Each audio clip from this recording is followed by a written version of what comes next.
Hey y'all, hey, it is your favorite trauma-informed money coach, Kira from Budget and Heal, where I help women to get out of debt and out of financial survival mode through financial literacy, personal development, and accountability inside of community.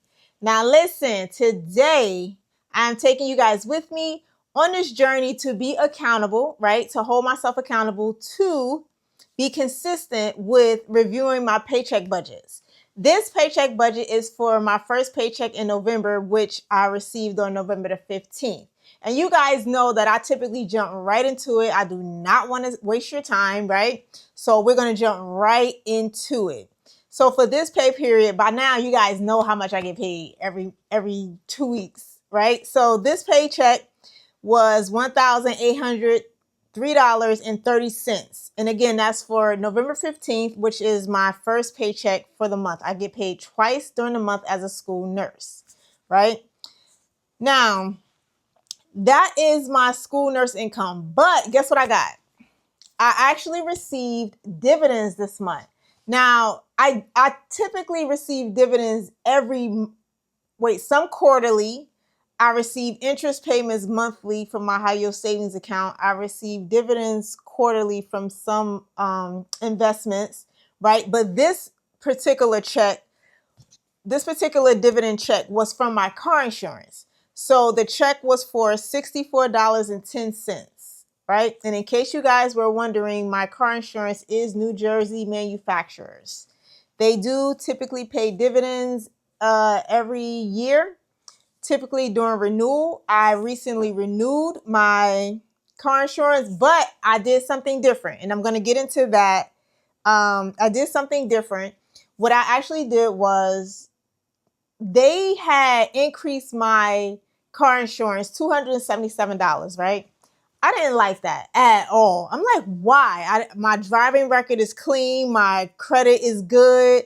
I live in a safe neighborhood. I didn't have any incidents with any cars. Why are you increasing my bill $277? So after doing some research, I realized that it wouldn't be beneficial for me anymore to pay for full coverage because I do have an older car, and God forbid, if something occurred, I would be able to pay for it for the value that it's worth right now, right? So I reduced my car insurance from full coverage to liability, and I also took a defensive driving course. I also am enrolled in the annual payment plan, right? So I pay my car insurance one time a year, so I get a discount for that. And I signed up for the green, it's green something. Basically, it's a discount that you'll receive when you sign up to receive all forms of correspondence or communication via email, as opposed to them sending you out an actual document. So that dropped my car insurance down to $984.90. They initially was charging me $1,500 plus. I want to say it was $1,550. They was charging me $1,550, and I was like, no, we're not going to auto renew that. We're going to do some research, right, and see if we could get a better deal, because oftentimes they count on you to auto renew it, right? Because most people are so busy they don't have the time to do the research, but I made the time and it was worth it. So now my car insurance is $984.90, and yeah, I feel a lot better about that number.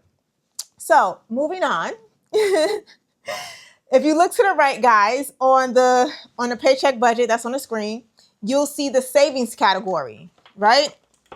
The savings category, we're saving $100 in our stress-free sinking fund. Some people call it an emergency fund. We don't want to call it an emergency fund. Let's be mindful and intentional with our words, right? So we're saving $100 this pay period.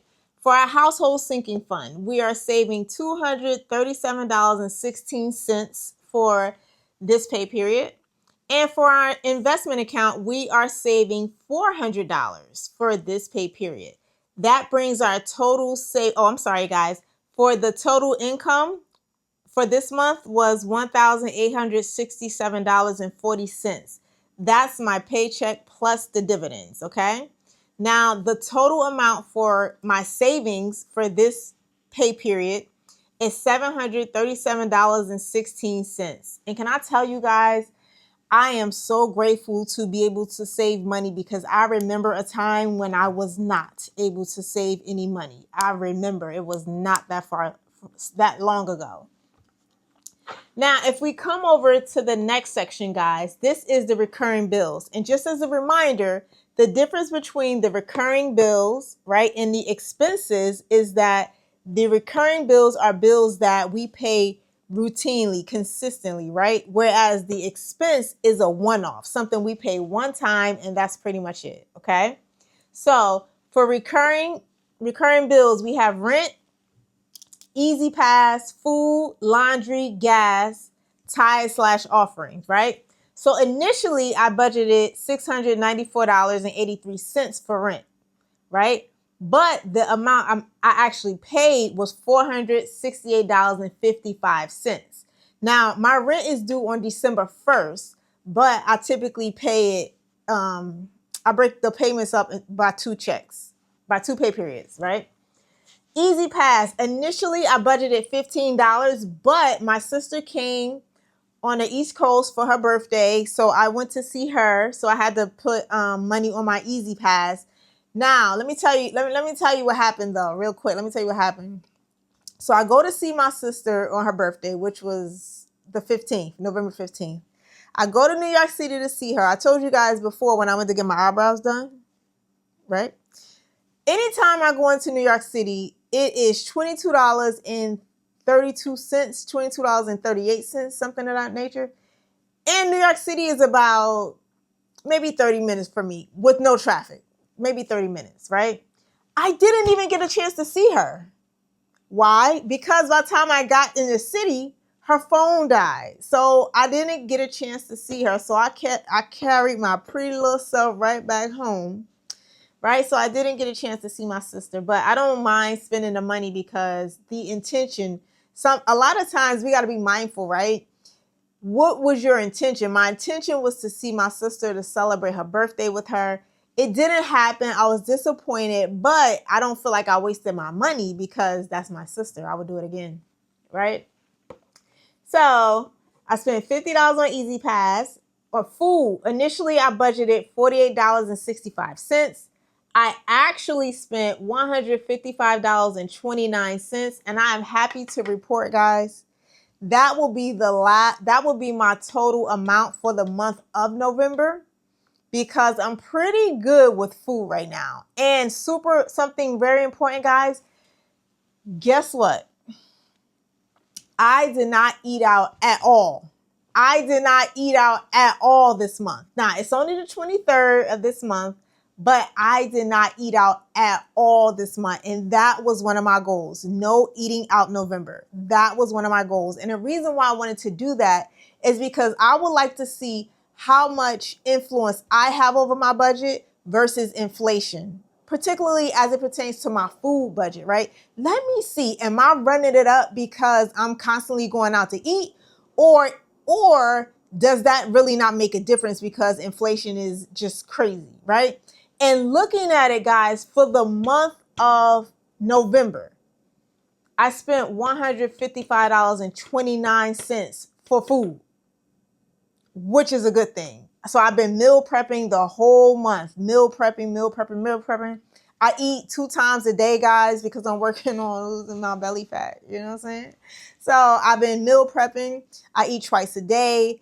I fast for 16 hours daily, right? And I eat between an 8-hour window. I'm not telling you to do that.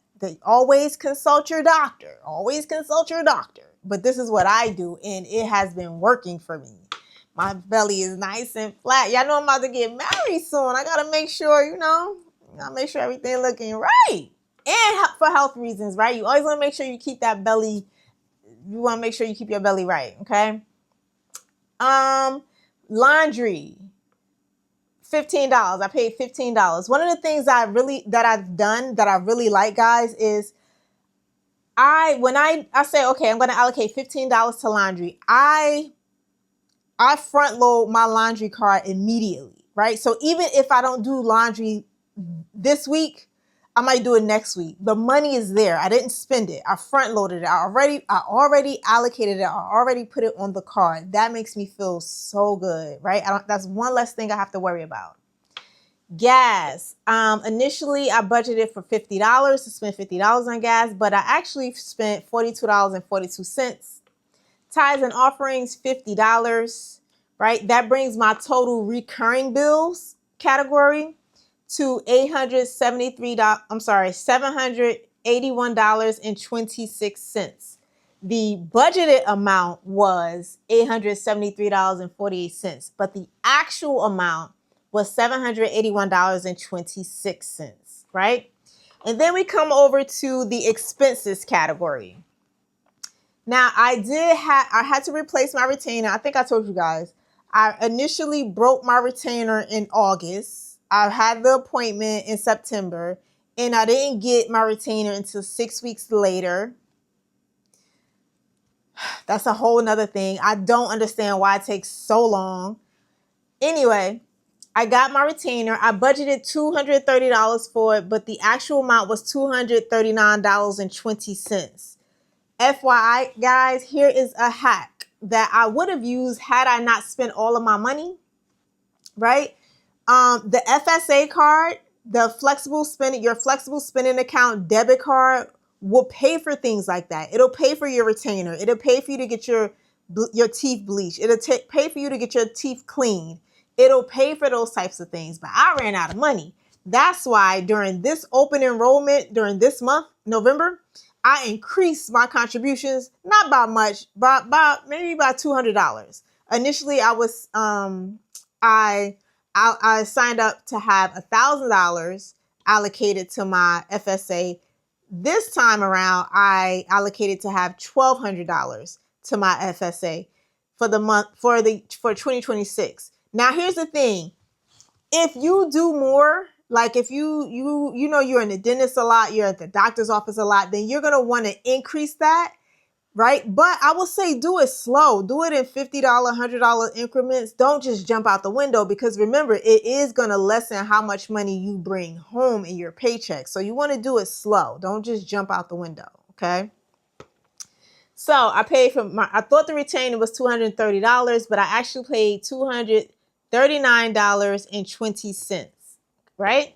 Holiday party. My church is having a holiday party, and that is $25. So that brings my expenses category to $264.20, right? Now, I do not have, y'all see my little face?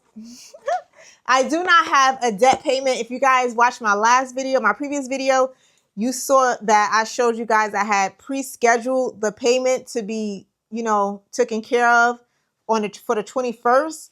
So that payment has been taken care of. I don't have any debt payments, and I do not plan on using my credit card anytime soon. I just want to take a break and just read. Sometimes I take credit card holidays, right? To whereas I'll take a few months and I just won't use it. And sometimes, FYI, they will threaten you.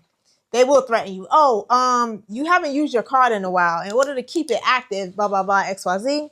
And I'll just charge something very inexpensive, something that's like $10. Then I'll schedule the payment for maybe the following day, a couple of days later, maybe a week later. But that's what we're doing. So from the budget, from my total income from this pay period, which includes my school nurse check as well as my dividends check from car insurance, that, remember, I told you guys that was $1,867.40. Now, what I have left over is $84.78. Now, again, to some people, that might not sound like a lot, but trust me, guys, I talk to people all the time, really good people who are in really hard spots right now. And that's a significant amount of money to have access to, whether it's money that you have left over, whether it's just a blessing that you have access to. We have to be in a state of consistent gratitude, right? And not minimize the things that we have access to. And the reason why I say that is, again, I remember not having money left over. I remember my entire paycheck going to pay my rent and debt. I remember that. That was not that long ago. So I'm very grateful for a leftover I have. You guys remember I had like $5 left over before from a paycheck. I'm grateful for that. I'm grateful for all of it, especially with the number of people who are out of jobs, right? The number of people who are out of jobs, been fired, right? It is not a joke. It is not a game out here. All right, now I'm going to come off of my soapbox, okay? And now we're going to go over the cash flow compass. As a reminder, what we do with the cash flow compass is we write down each category. So for example, our stress-free sinking fund, investment sinking fund, household sinking fund, rent, easy pass, laundry, gas, tithe/offering, retainer, and holiday party, right? So we write down all of the categories here. And then here we write down the amount that we paid. Here we write down the due date for each, right? And then here we write down the day that we actually paid it, okay, in this column. In the very last column where it says notes, you would simply write things like, so for me, I paid these things for my debit card. If you paid it from a credit card, you would just write that so you'll be able to track your expenses, right? That's the whole goal of the cash flow compass, is for you to be able to track your expenses. So if they say, oh, you didn't pay this on this date, you can go right here. You paid it. You see that you paid it, right? So this is important. It's super easy. Sometimes it's very tedious, but here's the thing. You want to make sure you are consistently tracking your spending. And this might be temporary. You may not always have to track your expenses. You may not always have to do a budget. I know some people who do a budget, but they don't budget for food, right? They don't include food in their budget. So sometimes this is just, you can look at this as a starter kit, right? This is a starter kit for you to get started in a way that's not overwhelming. You're not looking at your whole, you know what I mean? You're not looking at your whole paycheck for the month. You're not looking at your whole paychecks for the month. You're looking at one paycheck at a time. And that helps you to keep your nervous system regulated, right? So you're not overwhelmed, because anyone who becomes overwhelmed, you're not going to want to do it anymore, right? And we don't want that. We want you to show up, have your money date in a nice, calm, collective way, right? And I always say, make sure when you're preparing for your budget, make sure you have your receipts, right? I'll show you guys mine. Here are some receipts that I have, right? Here are some receipts that I have. Make sure you have, you gather your receipts.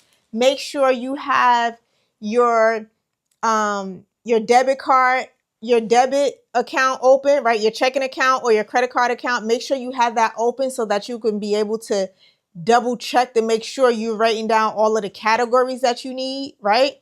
Make sure you have all of those things written down before you sit down to do your paycheck budget. You want to gather all of your information so that you can make this process as pain-free as possible, right? And I also suggest that you put on your favorite pajamas, put on your music to create a nice vibe, right? Grab your favorite snack, light a candle, and just allow yourself to look at your numbers in a way that, your numbers in a way that is not judgmental, but that is nurturing, right? And caring for yourself. If it's ever too much for you to do, step away. Step away and try again another time when you feel stronger, okay? I hope this, sorry guys. I hope this video has been helpful for you. Please like, comment, and subscribe. Share if you care. Drop in the comment what was the most helpful for you. Drop in a comment what you feel like you would like to see more of from me. Okay, I am totally open. I am here to serve. All right, y'all. See you next time. Be safe. Have an amazing week. And make sure you are intentional and purposeful with the way you spend your money and your time. All right, y'all. Later.